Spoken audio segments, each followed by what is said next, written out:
So over the past 4 years, I've had countless sessions helping struggling traders stuck with consistency issues. And to be honest, I've mentored over 500 students in this period of time. And there's something that baffles me the most. 90% of them have issues coming out of drawdown. When they first buy a prop challenge, what they experience is for the first 1 or 2, 3 trades, they are in a deep drawdown. So they spend months trying to come out of the drawdown.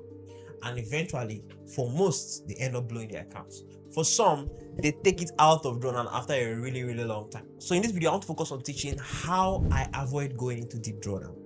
1, 2, what I do to come out from drawdown if eventually I get into drawdown. And 3, how to pass your funding challenges fast, regardless of any rules. So there is one thing I wish I could shout at the top of my voice telling new traders. You need to resist the urge to make money, because that's the first mistake. Because when you have the urge to make money fast, it messes you up.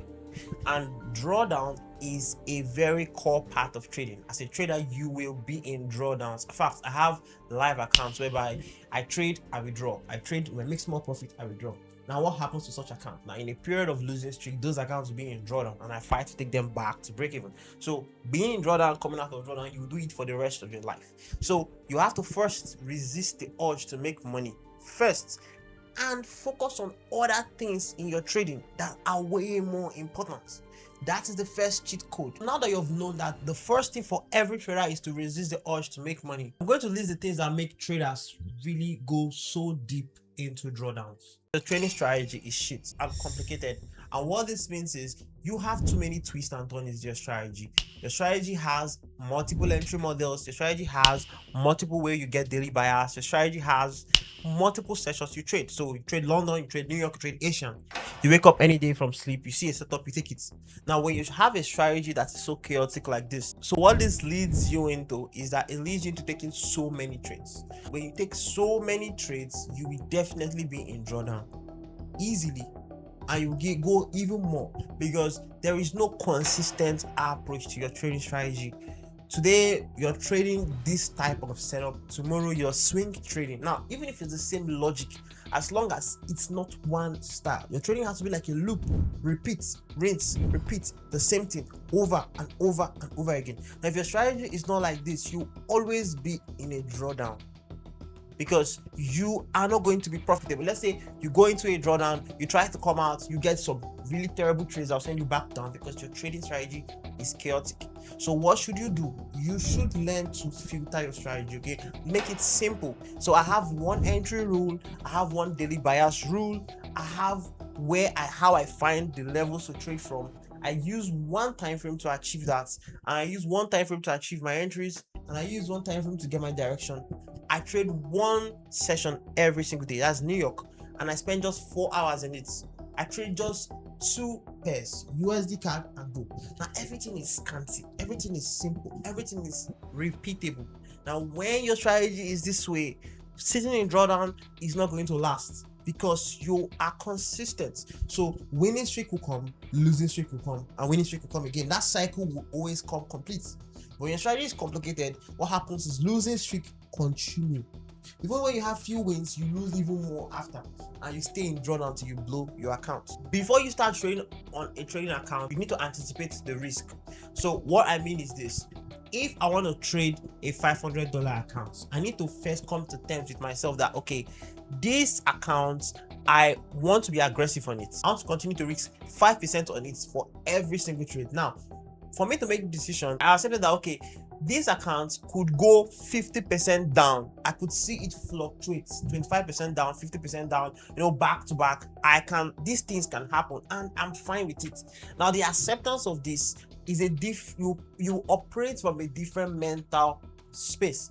But if I want to be conservative with this account, I say, okay, I'm going to risk just 2% on this account, which is $10 per trade. Okay, for this example, what happens is that from the beginning, I've started a conservative way. Why?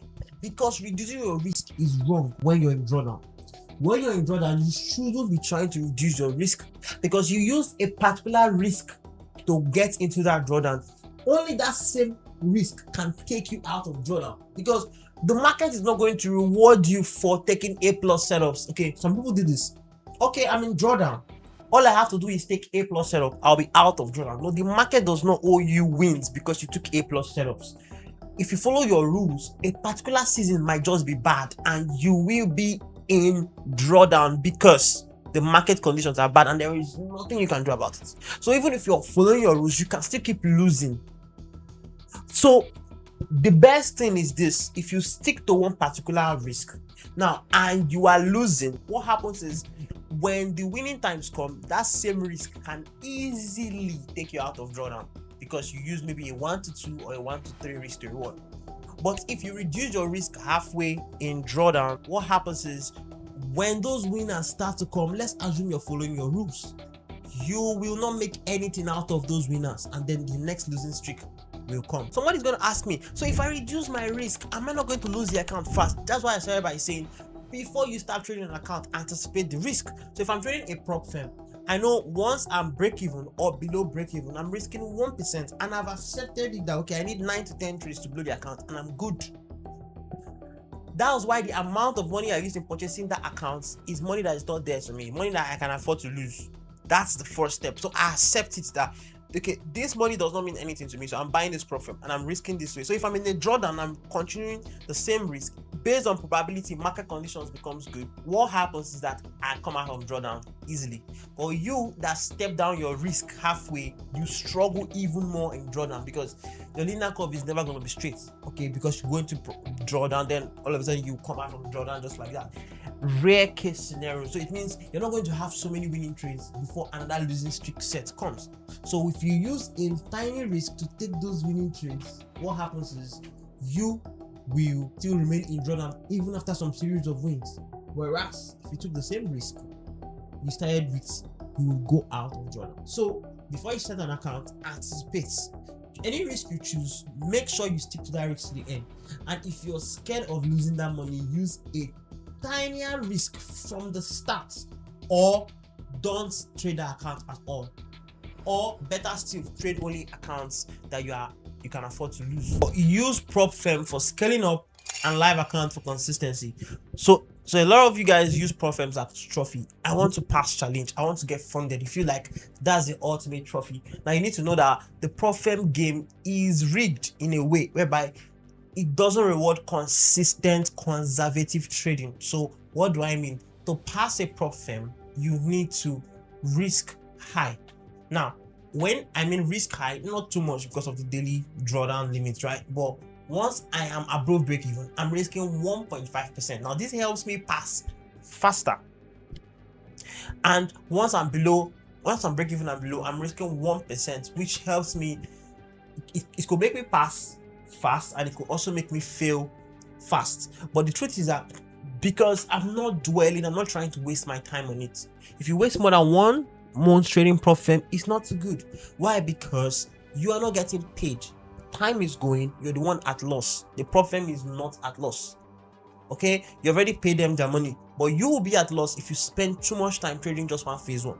So you should learn to be slightly aggressive on prop firms, but when you get funded, then you can reduce your risk, because right now you don't want to lose your account so that you don't go back to phase one level. Then for live accounts is for consistency, because this is where you build track record. This is when you trade for a long period of time. Okay, this is when you trade for long, and that trading for long, you want to use it to compound or have a steady, source of income. You can also keep depositing in the account maybe every quarter to increase the account, which would increase your risk and will also increase your returns. So you have to understand that prop firm is just an opportunity to scale up. Use money you can afford to lose. Use money that you don't really care about to go for funding. Then for the live account, this is your major account. Learn to invest more money in it and learn to treat it with conservativeness, because you shouldn't be risking 5%, 10% of your live account. If your live account is too small, that 1 to 2% is too small, then maybe you should just focus on prop firm for the meantime. But once you have from $1,000 in account and above, then you should focus on risking 2% max. So it preserves the account, it grows it, and it creates a steady income for you. For those of you that know me very well, I trade majorly with QT Funded. I've been trading this 100k account with them, and I realize there are no commissions. on this account. So what happens is I'm not getting slippages. If I'm placing my trades and it hits stop loss, I'm losing exactly what I risk. For example, like this account you see right here, I risk 1,200 on them, but you see the losses are not up to 1,200, meaning slippages are nowhere, commissions are nowhere. Because what many other prop firms do is that they attack you with spreads and commissions. So when you're losing, your losses are high, and when you're winning, your winnings are reduced because of spreads and commissions. Now in QT funded, yes, there's spreads, but they're decent, and also there are no commissions. It takes just 2 minutes to verify, because I have done it. It was really fast to do my KYC. So if you want to get funded with QT, you can check on the description. You're going to see a link where you can view their pricing, view their rules, and you can also DM me on Telegram. Ask me any questions you want to ask me about QT funded, because their rules are very easy to follow, and I'm trading them so I can easily relate to what you're saying and give you adequate answers. And for those of you still having struggles with your trading, you can join the free signals, whereby I post every single trade I take on my QT funded account, because I bought this challenge, and every single trade I take, I'm posting it. You can join me, take the same trades I take, and also pass your account.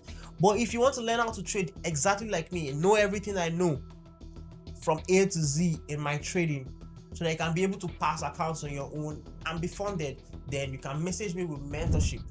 And what happens is, I'm going to explain to you what it takes to join the mentorship. I'm going to give you the course outline and what you need to have in place and how much it costs for 4 months duration working with me. So I'll see you guys in the next video, and don't forget to like and subscribe. Peace.